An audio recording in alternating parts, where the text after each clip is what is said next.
Hey everyone, it's Ronald's World and Opinions here. So today I wanted to talk about what cameras I actually use on YouTube, since you guys might wonder sometime. Alright folks, so I have three cameras I wanted to show that I actually use. So I'm gonna go, first one is gonna be the phone, which is like something like this, which is like the V10, but you know, I could upgrade it anytime. So basically it's this phone that I use. Well, I'll tell you when I use this. I use this when I have to shoot something quick, and I have to show something quick on Facebook or whatever, or actually it's YouTube. I don't share things on Facebook, so it's YouTube, right? So this is the camera I use. It's used when I have to shoot something quick and I don't have time to pull out a GoPro or my other camera. So that's pretty much it in terms of that. So the sensor, so look at the sensor size. It's like tiny and stuff like that. Especially the webcam over here. So I don't like to use this webcam stuff. So this is the camera I'll use when I have to shoot images, like photos, videos quickly, and I want to share it quick and all that stuff. So this is it. Of course, phones, they change all the time. Well, it is what it is. All right, so this is the first thing I'll use when I have to shoot something quick. I will never use this to make pro videos and stuff like that, because it's not a very good sensor and all that stuff. It's used to shoot something quick when I need to. I already made a video about why why these phones are not designed for what we do today, but it's gonna be like this until they get their act together. All right. And I'm not going to talk about this right now. This is not what this video is all about. This video is about what I actually use to make videos on YouTube. So this is the first thing I'll use when I have to do something quick. All right, this is no way a professional video camera that I want to use to make professional kind of content, professional looking content. So yeah, so this is something I'll use to make videos quick when I'm like some kind of event where it doesn't happen. It's once in a lifetime or something like that, and I want to share something quick. So okay, next I got the GoPro Hero 5 Black Edition. This is the one that just came out from GoPro not that long ago. So I use this when I want to make 4K content right now, because it's the only pure 4K camera I got so far. I mean, none of the other cameras I have even do 4K. So this camera, I'll use it when I want to shoot 4K content right now, because that's all I got. I mean, this is the cheapest 4K camera I could actually probably get right now that even does 4K. It's good too. It's good when there's a lot of lighting and stuff like that. It struggles in low light and stuff like that. I already told you that. But this one strength about this kind of camera, I can mount these things anywhere and they're small and portable. And I also use this as a vlogging camera, because I can technically use this like a webcam, because it's so small. I can use this as a webcam. I can point it to me. I can vlog and that kind of thing. So this is what I'll use for that. And I'm most likely going to use this at the gym than I would the big camera, because I need space in my bag to carry around all my gym stuff. But sometimes I do use my big camera, but I'm going to get to it pretty soon. But right now, as of right now, for me, this is the only camera I got that shoots pure 4K content. Yeah, so it's not very good at doing photos because it's fixed and stuff, but it's a very good video camera, for what it is. And I can mount this kind of thing anywhere on my body. It's small. I can take it around and all that. One thing about this camera though, the battery is not very good, but that's to be expected with a camera this small, because the batteries are tiny. So that's about it in terms of that. And this thing also shoots 1080 120, which none of my other cameras do. And it also shoots 720p 240, which again none of my other cameras do. But what that allows me to do in post is I can go in there, edit the photos and videos and all that stuff. I can go in there, edit the video, slow it down when I want to do slow motion stuff, slow it down, and it'll come out smooth.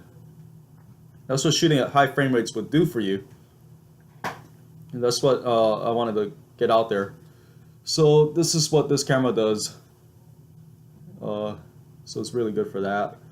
Alright folks, I mean this is one of my cameras I use for pretty much multi-purpose videos and stuff like that. This is the best video camera I overall have in terms of like shooting modes. Alright, I'm gonna bring something out quick because alright, I wanted to share something. Alright, next. Alright, I got an older Hero 4 Session. I mean, this is pretty much what I used pretty much last year and the year before when this came out. This is a cool camera because it's so tiny. It's even smaller than this thing. You look at the size difference, it's much smaller, so I can mount this thing pretty much in even more places than that guy that I just showed you, the GoPro Hero 5 Black. This is the Hero 4 Session, by the way. They renamed it to the Hero Session, but this is the Hero 4 Session when it came out. This camera, yeah, the best it'll do is 1920 by 1440p at like 48 frames per second. So this is what this thing does best. That's the highest resolution it shoots at, and the highest frame rate you can get is 120 at 480p. No one wants to shoot at 480p, but this is what this thing does. Alright folks, so yeah, I'll use this when I really need to use this, but don't expect me to use this much anymore, but it's a good backup camera if I need it. Anyways, I got a lot of cameras, but it's a good backup camera for me.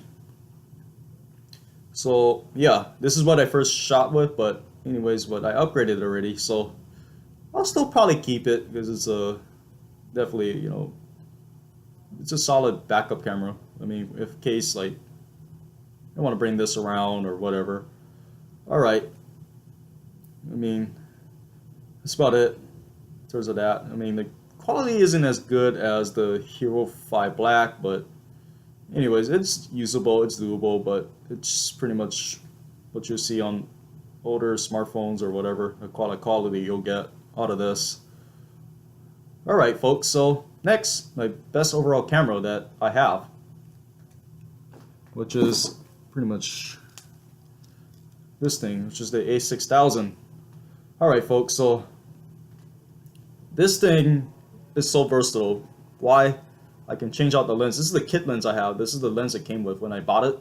So this is pretty much the kit lens that this thing has. It's easy to grip and stuff like that. Alright, this thing has an APS-C sensor. So this thing is a massive sensor. The only sensor that's better than this that's you can find at Best Buy or wherever camera store you go to right now is the full frame sensors. So yeah, this is the overall, I get the best video quality out of this kind of thing because it has this massive sensor. It doesn't shoot 4K, but it shoots high quality 1080p videos at 50 megabits a second. So there's an updated version of this, like with the A6300 or the A6500 from Sony, but those things cost a lot of money. And this is a budget camera that I bought. I got it for $500, but it was an open box camera at Best Buy. So yeah, this is a great camera for basically, you know, video producing high quality videos, like when I do video projects, because the lenses are so versatile. I could change them out. I could put even a bigger lens on here, so I could really zoom in and all that stuff. Problem with something like this, you see the lens, it's fixed, right? So it's fixed. The reason why I have a lens cover on this one is so that I can keep the lens clean. So, you know what I mean? So this lens is fixed and stuff. Can't really do much in terms of zooming in and stuff. So you can't change the lens out. So that's when this guy comes into play. Since this thing you can change out the lens and stuff like that, well, the lens costs a lot of money, by the way. Since I can change out the lens, I can get better image quality and video quality when I want to zoom in. You know, I want to zoom into the subject or whatever. or basically zoom into whatever videos I'm shooting, right? Whether it's fitness videos or vlogs or whatever, right? Mostly it's the fitness stuff I'm gonna be shooting this stuff with. But if if I don't, as long as I don't get in trouble with the gym for it. That's why I use the GoPro most of the time when I'm at the gym, so I don't get in trouble for like bringing in something like this, because everybody's gonna.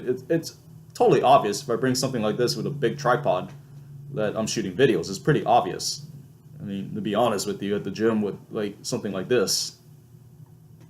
So pretty much, this is if I want to make big video projects and I want the highest quality videos, this is the camera I'll go to right now.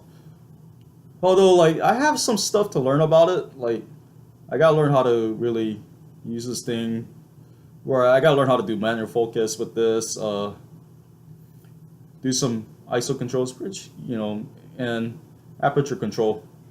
So there's a lot of control I have with this camera than I have with the GoPro. Although with the GoPro, there's something called the Pro Tune setting. So there's some kind of controls you can do with it. You can control the ISO. The white balance, color balance, stuff like that. There's some kind of control, but this one's the best if you want to control, like the image quality and stuff like that, because this thing has more features. So yeah, definitely this is not a waterproof camera, unlike this guy again.